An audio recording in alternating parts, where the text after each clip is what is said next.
and welcome back to another episode of Bits and Boards. I'm Jackson Tollerton, one of our digital producers here at WTEN. Thanks for tuning in to WTEN Plus.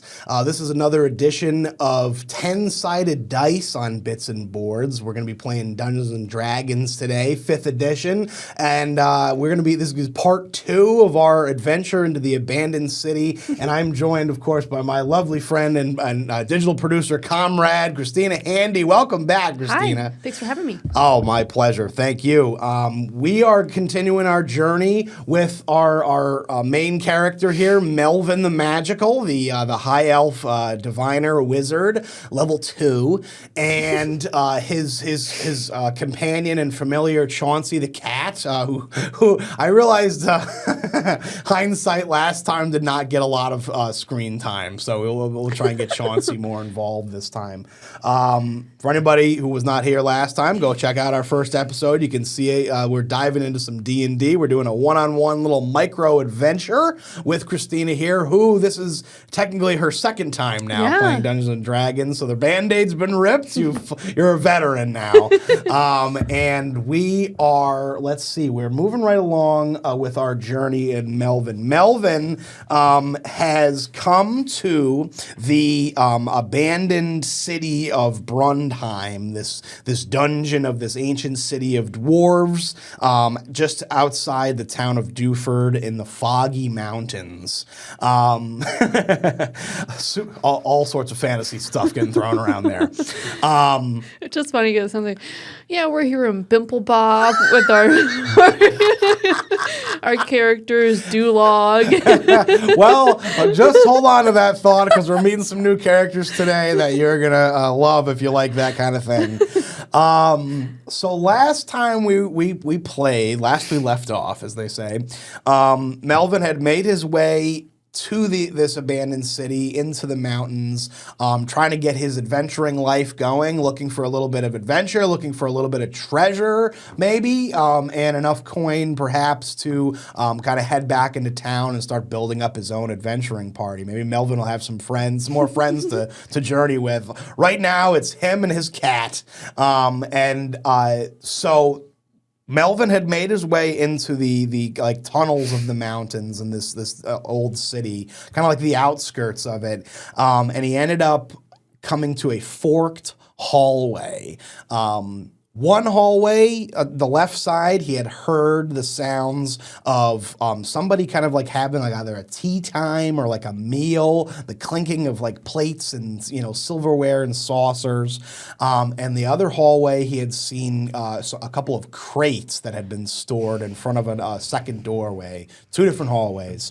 And in a lovely bout of first D&D playing, Kristina and Melvin kind of dove into the atmosphere and saw a little taste of what's going on in both hallways. Melvin first went down the left hall, found that there was, it seemed like somebody on the other side of the door, and decided to kind of back up, retreat, and check out this second hallway. He went down the second hallway, saw that there was a door behind the crates, kind of like almost like it was intentionally obscured by the crates, when his foot felt the snap of a tripwire go off in the right hallway, causing a dart to shoot out from the archway of the right hall, and he was able to narrowly avoid injury as this bolt or this dart flew from the wall, snipped a piece of his long elven hair off, but he and his cat were otherwise unharmed. Rookie mistake. Rookie mistake. Yeah. Feeling a little bit unwelcome by this shot dart, Melvin made his way once again back to the original hallway and decided to test his luck at the door. I believe he knocked. Did he knock, or did he did he kind of like push the door open?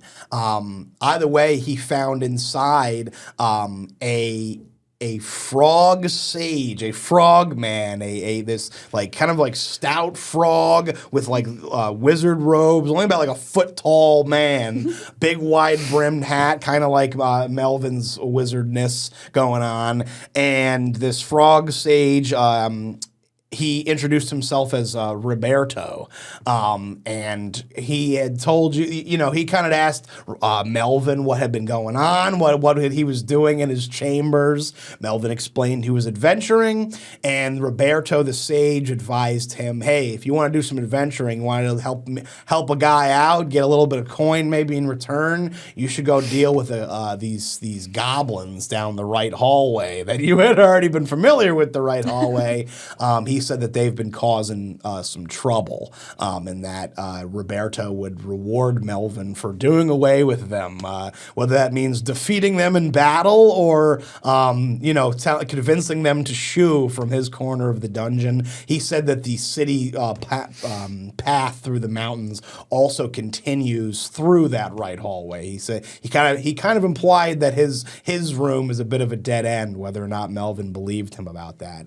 Melvin still is at full health. He's got all his spells and spell slots and cantrips at his disposal. There's I showed you last time. There's a list on your sheet of different spells and magic, that Melvin can use and cast. You don't have to know every rule, every knick-knack, every little bit. You just read what it says, or when it comes time, push comes to shove, magic needs to be wielded. You tell me what you want to try and do, and I can help guide you to the right one.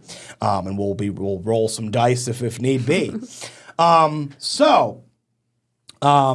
Melvin returned to the right hallway at the behest of Roberto, and you found that the tripwire had already been triggered. There seemed to be no further threat in the hallway. You had made your way to this bundle of crates at the right hall, where you could see a door kind of obscured behind them. Melvin, what would you like to do? I think I want to move the crate. Want to try and move the crate? Okay. Go ahead, and this is going to be a, let's call this is an athletics check. Now, Melvin is a wise, powerful young wizard. He is intelligent, and he is wise, but he is maybe not the strongest. So you're going to roll a D20, 20-sided die, and you're going to add whatever number is next to his athletics score, next to the ability scores, which, if I remember correctly, should be a -1. Yeah. He's not a super strong guy, but we're going to give it a go. And thanks to Kristina and her awesome production skills, we have added a dice cam, everybody. Let's give it a nice old roll here. Oh, And it went off. it's okay. What do we got? We have a 16. Ooh, 16.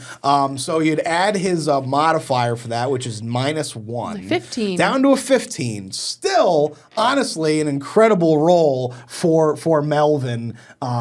So you see, we are, if you're watching this scene, if you will, Melvin makes his way to these crates, and he kind of rolls up his wizard robe sleeves and looks down at Chauncey, who gives him a encouraging meow. And you see Melvin puts hand and flesh together and gets away from his wizarding ways and gives these crates a good old shove. You can see he struggles at first. There's certainly some kind of either metal or storage materials in the crates that cause it to have a little bit of weight to it, but the crates kind of push across the stone floor, and you definitely have access to this door. You don't have to squeeze by the crates anymore. Our wizard has successfully moved the crates out of his path. There is a wooden door ahead of you. I want to press my ear up against it to see if I can hear anything. I love that. Yes. Boom. So this is going to be, we're going to call this a perception check. We rolled a couple of these last time. So perception check is going to be listen around, your senses, your hearing, your quick sight, and we'll hop over the dice cam on that. You got the perception there on the skills sheet? I know there's a bajillion of them. I always forget. Perception. Yeah, so you got the big six ability scores, and then you got the smaller one on the side. Got it? I see. Yeah. All right. What do we got for our perception? Is this 20-sided? Yep. 3. show the 3. camera. Okay, and then And plus. Plus 3, so I only have 6. 6. Okay, 6. And he's still kind of like coming down from like he's a little bit of a pant going on as he finishes pushing the crates. His ear kind of like slides up and down the door a little bit as he kind of is like panting, listening to the other side. A 6. You definitely hear something. It's not as, I'm going to say, like as clear as he would like to with a 6, kind of like a thick wooden door. And I think he also is like probably like panting a little bit, kind of like out loud as he's trying to listen. But he does hear a conversation on the other side, but it's kind of muffled. He hears 2 voices.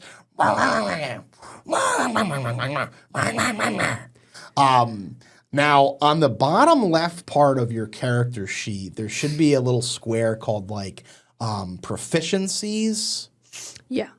And there should be a list of languages there. You should see Common is one of them, Elven because he's a high elf. Is Goblin one of them? Yes. So Melvin speaks and understands the Goblin language. You immediately pick up hints of Goblin coming through the. You hear the sounds of what sounds like 2 goblins arguing with each other on the other side of the door, but you can't quite make out what they're saying. Okay, I think. So for my magic, I see there's a shield. Mm-hmm. Can I use my shield on my cat? Because I don't know what their attitude is, but based on what the frogman said, they might be kind of aggressive, but I don't want to assume. So I want to send Chauncey in there to get like a first impression. I don't want Chauncey to get hurt, so I want to shield him. Okay, I love that. Shield, you kind of like can cast as like a reaction. So when somebody, if somebody like say goes to swipe at him or go to grab him, in response to that happening, you can kind of like quickly throw a shield on him. Okay. So if you want, you can open the door, let Chauncey in, and kind of like maintain eye contact with him, and see if something happens. Yeah. And if that does happen, then absolutely you can cast shield. Okay, that's fine. I think I'll push open the door real slowly, but not enough that they can see me. Okay, so you want to do it. You want to push it open and have them not notice. Yeah. Love that. And then Chauncey's gonna saunter in. Okay, I love that. You're gonna go ahead, and this is gonna be a. You know what? We're gonna as you go to put your hand on the door, we're gonna go to our first break. We'll leave. We'll pick up right there.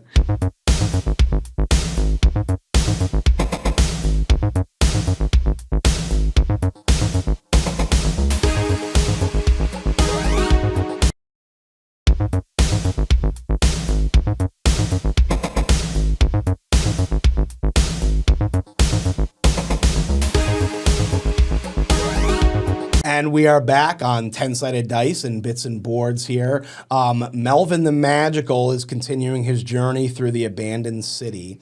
You have just gone to push this door open to allow your companion and cat Chauncey to kind of do a little bit of lay of the land.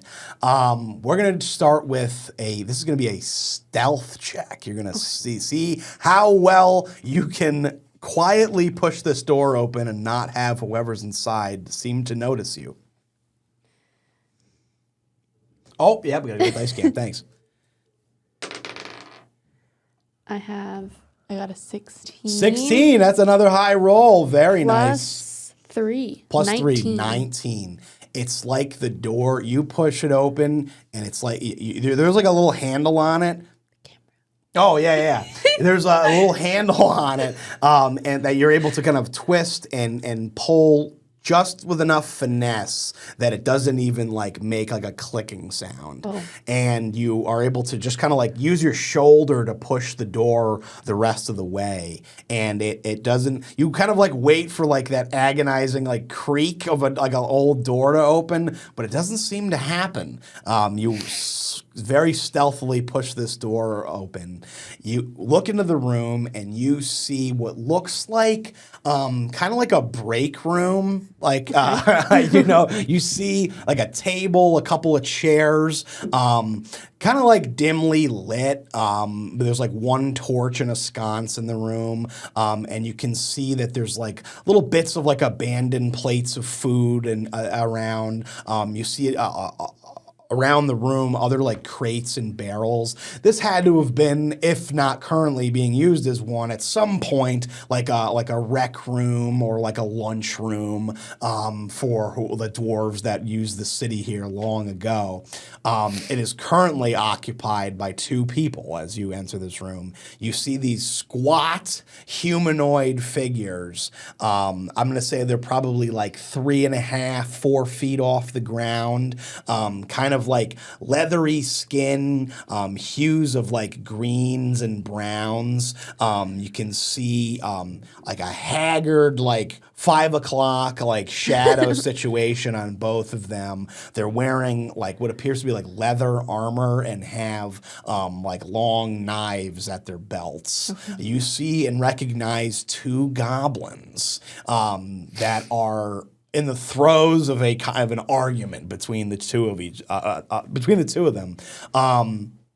The door pushes open. They don't notice you let's see. You rolled very well. You rolled a 19 stealth. I don't have a dice cam over here. That's what makes it great. Usually done in a Dragons DM, they have all their dice rolls behind like a screen, so you can't see what's going on. A little bit of mystery. So that'll be doing. Our goblins rolled a 1 on their perception checks. Okay. Blissfully unaware of your presence. The door pushes open. The 2 of them are kind of like, I'm going to say, future editions, I'll get some more miniatures in here, a little bit of a battle grid so you can kind of see what's going on a little bit better. We're doing theater of the mind today. I'm going to say that the goblins are probably 20 feet away from you into the room with this like dining table like in between the 2 of you. They're on like the opposite side of the table facing each other arguing. Okay. So you start to hear, Curtis, I'm telling you, we need to go deeper. And I'm telling you, Bertus, that we need to get out of this dungeon entirely. We've got the treasure. You see one of them, Curtis lift up in his hand what looks like it's would be fully palm-sized in your elven hand and is like growing beyond his like smaller goblin hand. You see this big like glowing ruby. It looks not only gorgeous, but it looks like it could be worth thousands of gold pieces. We snuck this away from the frog when he was sleeping, and now we have a chance to get rich. We should leave. And you see, maybe I'm starting to get the 2 of them mixed. You see Bertus say, no. I say this is just the tip of the iceberg, my friend. I say we go deeper into the dungeon and see if we can find even more. They are unaware to your presence. You had this plan with Chauncey, but now that you know that they are completely unaware, do you want to proceed with your original plan or do you want to do something else? I think I want to proceed with my original plan. So you kind of, do a little to Chauncey, who makes his way, he makes his way into the room. Now, you are wanting Chauncey to kind of make his presence known, right? To see how they react to him, okay? You kind of like step onto the side of the door frame. You're kind of like, I'm seeing what I can do with the camera. You're kind of like peeking in around the door, watching Chauncey go in, maintaining eye contact just in case you need to cast a shield spell, which I just checked is technically only for you, but I love protecting the cat, so we're gonna bend the rule. The 2, Curtis and Bertus, immediately say, "Listen, we've been arguing about this for a while, and is that a cat? It looks like a cat." What would a cat be doing here? I don't know, but I for one enjoy the taste of cat.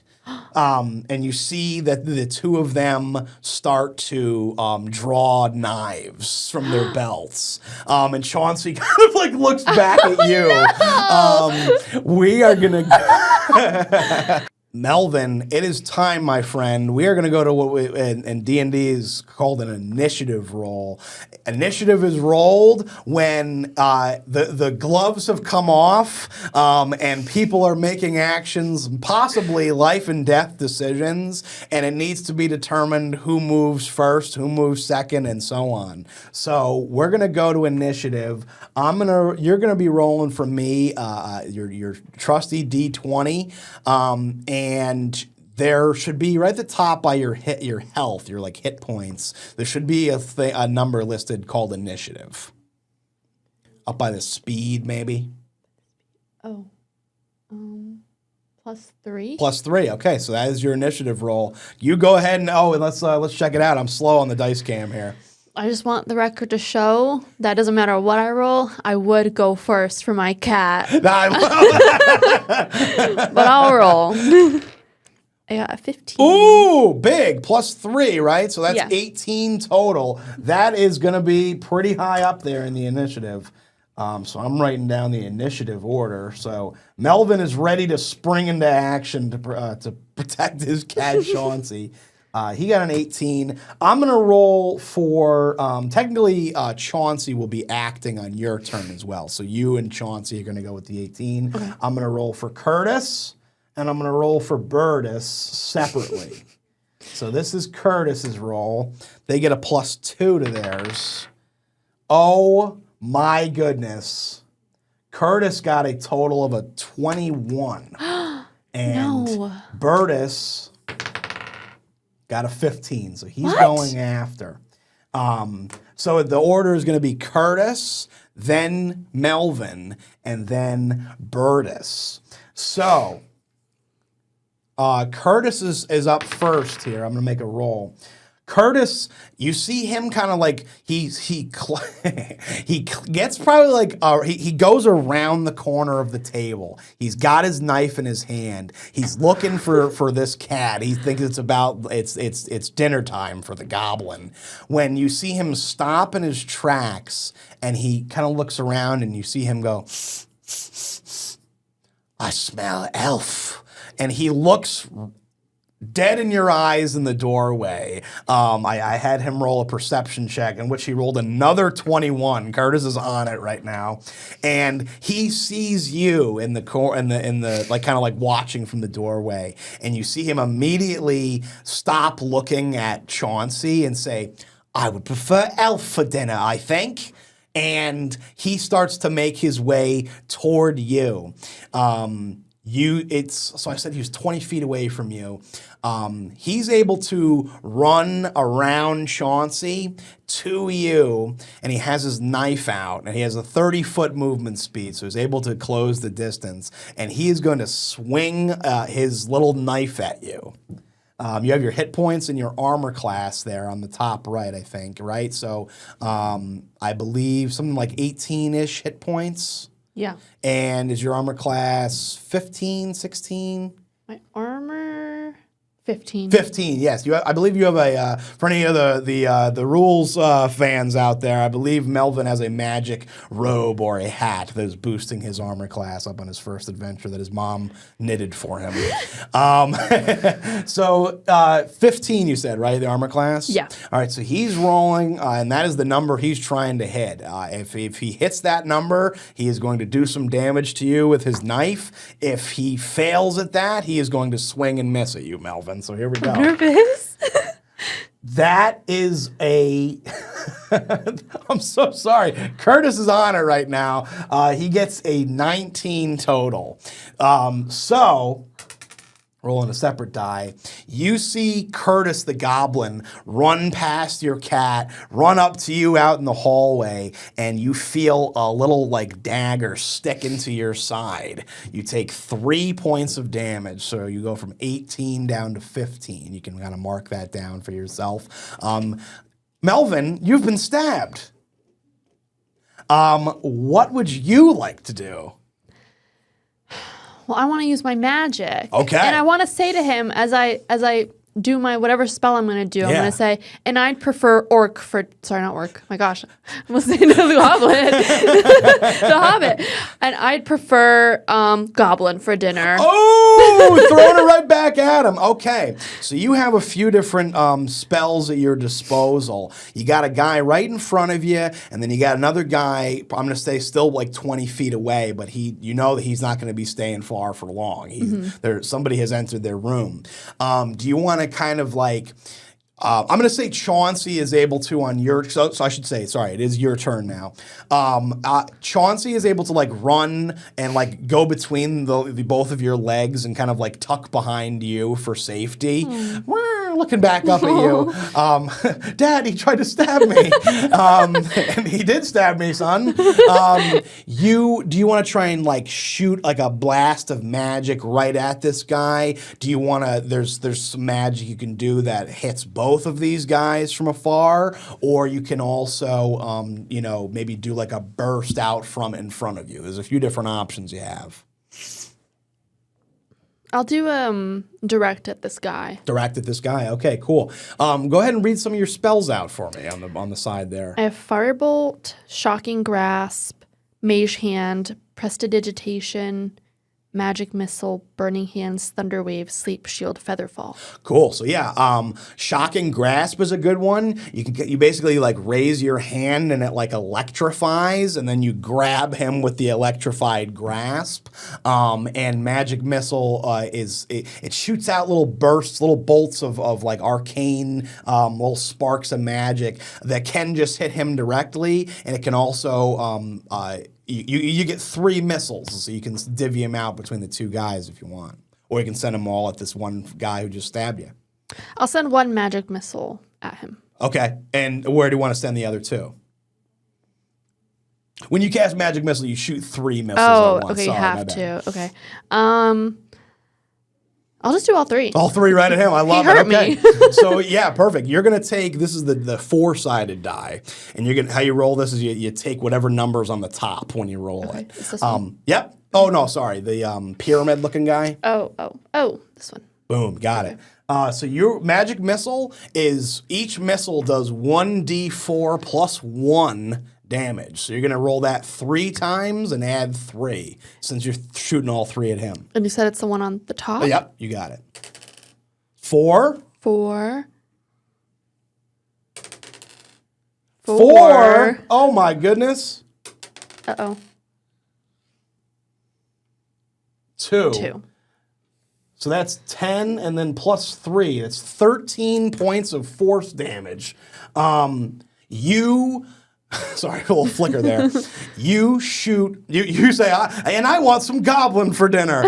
You, boom, you from your hand, 3 like motes of magic hit into this guy, one after the other.